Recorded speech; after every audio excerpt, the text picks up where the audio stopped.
Hello, I'm Inventor Dan Zen. Welcome to Tales from the Purple Box. Except I can't find my purple box. I can find it, I just can't get it at the moment. I think it's up in the bedroom. So, it's Tales from the Purple Book. Let's see, a word. Crap.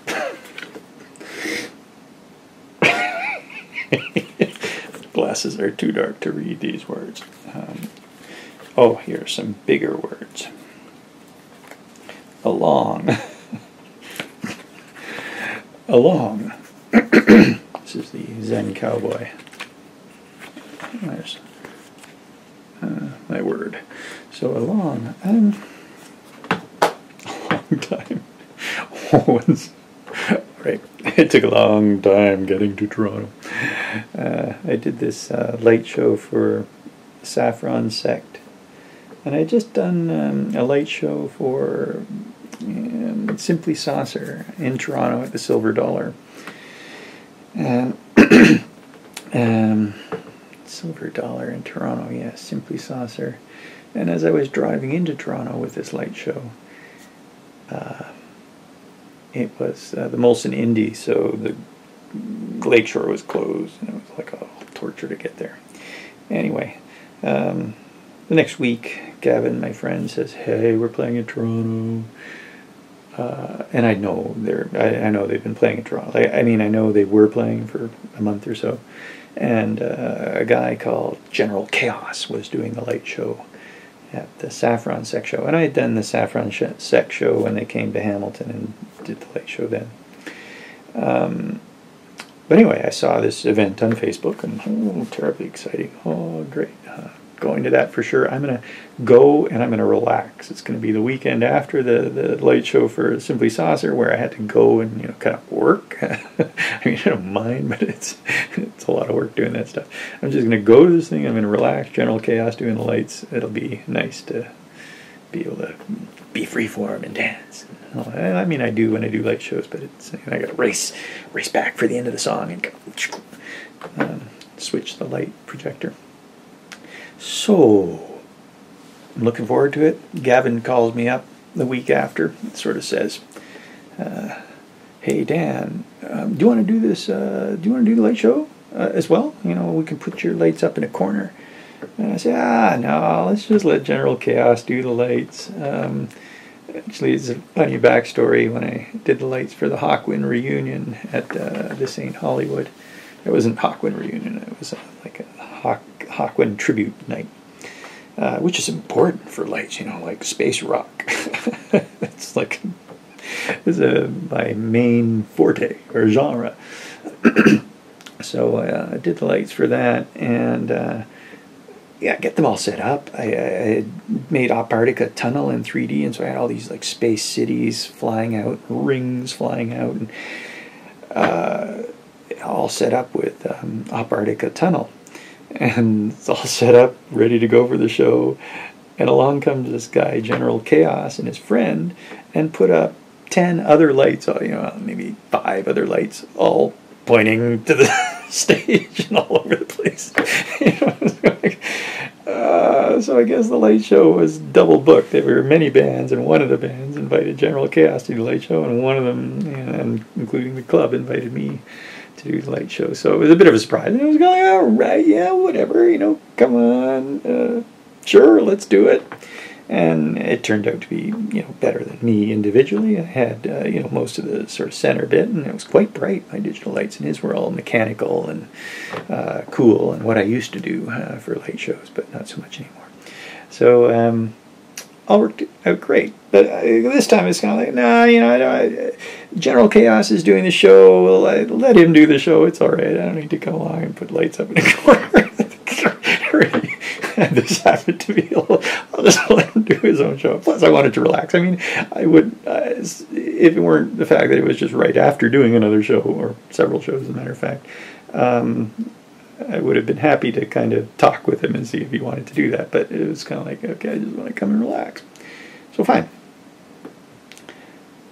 A couple days before the show, Gaven calls, maybe it was a week, I guess, about half a week before the show. So shortly after inviting me the first time, like 2 days after, kind of goes, hey, General Chaos can't do the show.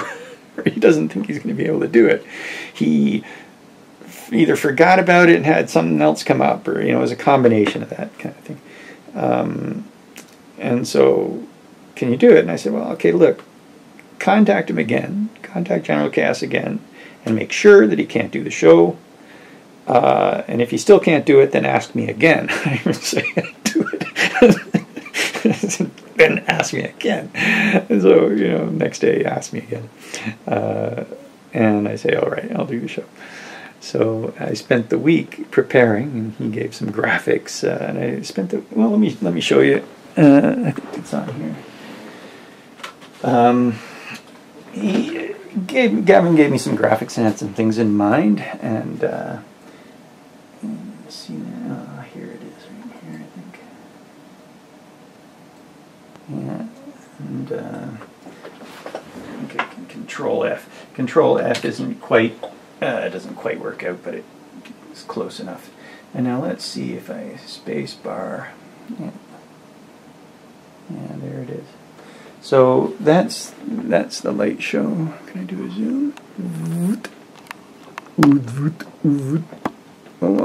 Which way is it? That way, something like that, and up a bit. Okay, you get the idea. And this was quite a lot of work, and as a matter of fact, I did 4 of them. So on this, you get an idea of what this light show looked like. Oh, and it had speed, so I could speed it up with an 8 and a 9, and then it would go really fast and stuff like that. And if I went to 1, then it would go really slow. So all of these shows did the same kind of thing. They collage things coming across from the sides. But this one was for this lounge act, and it's very loungy, and it worked pretty well. So that's that one, and Collager 3. Control F and space bar. This was an op art one for a garage band, and here I used the Tylator made a whole bunch of op art shapes, and so I'm using those op art shapes. Let's speed this up a bit so that so they do that kind of stuff. And that was for a psychedelic garage band. And then the doodle one was here, Control F and space bar. It was these, by the way, if there's ever little jiggles or things going on the side, it's actually not supposed to be this big. I've opened it up so much that edges of pictures are showing, but it was primarily sort of the main center there. And there were different blend modes as well that I could apply to these, and the different blend modes would make it look darker or what have you. And this was for the jazzy abstract band. So I had done all these lights. I'm just going to turn these off actually. I've done all these lights, and let's zoom out. That's in, out. Done all these lights. So I get there to the Silver Dollar, and before I even get there, I had to drive through. I mean, to get from Hamilton to Toronto usually takes 45 minutes or so, but this time it was Caravan. So once again, the Lakeshore, which is the parallel road to the main highway, was closed, and huge traffic jam as well. So I was supposed to get there at 7 or 6:30 or 7. I ended up getting there at 8, an hour late. And the band started at 9. So I get there, and General Chaos is there, and he's got all these lights pointed at the screen, and they're like, "Oh God, I just spent a week." Well, 3 or 4 days anyway, working on these light shows. I've got them all planned. I had confirmed that you canceled, sort of thing. So I went up to him and says, "Hey, Gavin said I had main stage. Is that okay? You would cancel." And he goes, "Yeah." And he goes, "Okay, I'll just move these." And so he starts moving his great lights. He's got wonderful contraption lights, and they're quite easy. They're portable. So he just picks it up, and it's got a plug, but that's about it. And it's sort of like a slide projector with a wheel on it, and he moves it off to the edges, and I kind of say, yeah, do far wall sort of things, and I'll do the center. And I go to my alcove. There's a nice alcove here, and one of the other reasons I said I do the show is it's so easy to set up there. There's just this alcove, and right behind the bar, and you go into the room behind the bar, which is a public room as well. The bar is like an island kind of, but you've got this nice wall out alcove, and the back room is kind of a chill out room, so it's easy enough to be in there with bags and stuff. You don't have to worry about things. You set up the projector on a table in the alcove, and it projects right onto the stage. So, and I'd already, it fit my sheets perfectly and stuff like that. So I go and I start putting up my sheets, and I get all that set up, and then I go back to the alcove, and he's taken down his machines from the alcove. He had the same idea as well. And I put mine up on there, and he's like gone off to different sides, and everything's all ready. I've got the laptop, up, and I go, where's my projector? I left my projector at home. So it's kind of like, oh my God. I've just kicked him off the stage, done all this work, and my projector, it's half an hour at most until the band's going, and I left my projector at home. So it's sort of like, okay. And I suspected that the club didn't have one. I go and ask the club, and they didn't have one. They had no idea how to even do anything with their projector, so kind of old in that way, I suppose. The sound man has lights and stuff that he flashes on there, but I guess they don't, do much projector work or something. So I go outside and I just, take a breath of fresh air. I didn't tell anybody. I go outside, just, what do I do? And they had no idea where I could get one. And it was a Saturday, stuff like Steve's Music on Queen was going to be closed. And I didn't particularly want to rent one for $60 anyway. So I was like, and, our General Chaos, he's all analog. He doesn't have a digital projector. So outside, it turns out, Gaven drives up. He's late as well. He's always late. So it's coming close to 9. Gaven pulls up, and Christian's driving his old girlfriend in a big Cadillac. And I say, Gavin, I forgot the projector.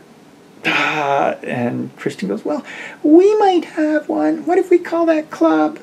And so she calls this club that's on the other side of Toronto. Well, not the other side of Toronto, but on the other side of Bathurst. And Bathurst is where the bloody caravan is going. I just drove through the caravan. It took me like 40 minutes in Toronto to drive through the caravan. I don't have to go to a club on the other side of the caravan.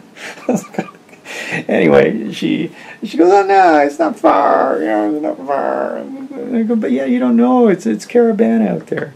And it's not, caravan is not on Bathurst, it's on the lakeshore, but it's now late enough that everybody who was there has kind of moved up Bathurst. That's, right where they go up. And, they're partying most likely. But, so I go, okay, and we call, or she texts the guy, he's there, yeah, it's moved to a different stock room, we're not sure, but we think we got it. And so, 20 to 9, maybe it was 8:30, yeah, it was 20 to 9 probably. I'm going, okay, let's see, can I get there? Even normal circumstances, it's going to take me like 20 minutes maybe to get there, and 20 minutes to get back, when the band's supposed to go on at 9:15, but bands are often late, 9:45 or whatever, so I kind of go, all right, I'll go for it. And I drive there, and sure enough, I start in college. College is just like jammed, so I cut down. Of course, when I cut down from college, I cut down a one-way street. Then it puts me on another one-way street that goes to the left, and then it puts me on another one-way street that goes back out into college. I'm going to rip out and say, but anyway, I managed to get down. And what I thought is, oh yeah, top that off on the way in Dundas Road and Spadina. Spadina's main road coming off the highway, and Dundas, the main road going parallel to it, is closed. They closed the whole corner. And I knew that at the time before. I couldn't even get to a meeting of mine, like a couple of weeks earlier. But anyway, on the way in, I thought of going up Bathurst because I knew Dundas was closed, and that's an earlier exit. the previous exits were closed because Caravana. And I'm going, no, don't go up Bathurst. Maybe I'll go past I'll go past Spadina and take York. And I took York, and I flew up York with the taxis, nobody on it. It was easy, and came to college, and I went, oh man, I shouldn't even go up Spadina ever. Just go up York all the time. For years I've been like, fighting traffic going up Spadina through Chinatown and stuff. I mean, I like it and all that, but anyway, this was a dream. So I know coming back, hey, Dundas is closed at Spadina, so that means there's probably no traffic on Dundas coming from the Spadina area. So I cut down, hit Dundas, and sure enough, pretty smooth. There were people out on the street and stuff like that at Bathurst, but once I got through that, Dundas was pretty decent. Find the place, like in this basement bar with no name on it all. You gotta find us across from the 7-Eleven on the corner of whatever Sherborne. Wasn't Sherborne, what was it? I can't remember. Leslie, no, I can't remember the street. It was one I don't, Dufferin, that was it. It's out past, where I usually go, Dufferin. So I find the place, find the guy, he finds the projector, and then he goes, okay, well, the cables, I'm not sure, they might be in this box, and he piles this box filled with cables. Oh, God. So we found a power bar right away, or not a power cable right away, but we could not find, after 10 minutes of looking, 5-10 minutes of looking, we couldn't find the VGA cable, like the one that I have 3 of right there. So we couldn't find that VGA cable. Just so you know what it looks like. There's one right here's the projector that I forgot. And here's the VGA cable. So that's what it looks like. So it's sort of an archaic cable. Now HDMI's doing it, replacing it. So he goes, well, okay, you can go to the Dufferin Mall. It's got a Walmart, and it's got a technology section. Do you really think so? It'll be open at least. It's approaching 9. And so I do. I race there following bloody buses or whatever. I was like, and race into the Walmart. I'm like running top speed and race all around the top floor of Walmart. I shouldn't say the top floor, the Walmart. What in all my experiences with Walmart, like four times anyway, it's always been just one floor. Anyway, race in there. There's no bloody technology thing. And then I ask somebody finally, and they go, well, it's on the bottom floor. And I go, race past the escalator. So anyway, race in, go down the escalator. Sure enough, these guys got a cord. And I'm in a rush. I got it. And $19 for a VGA cord. And I go, yeah, I guess that's it. I pay the guy right away. And I race back into the car, race back to the club. And General Chaos has all his lights shining on the main screen again.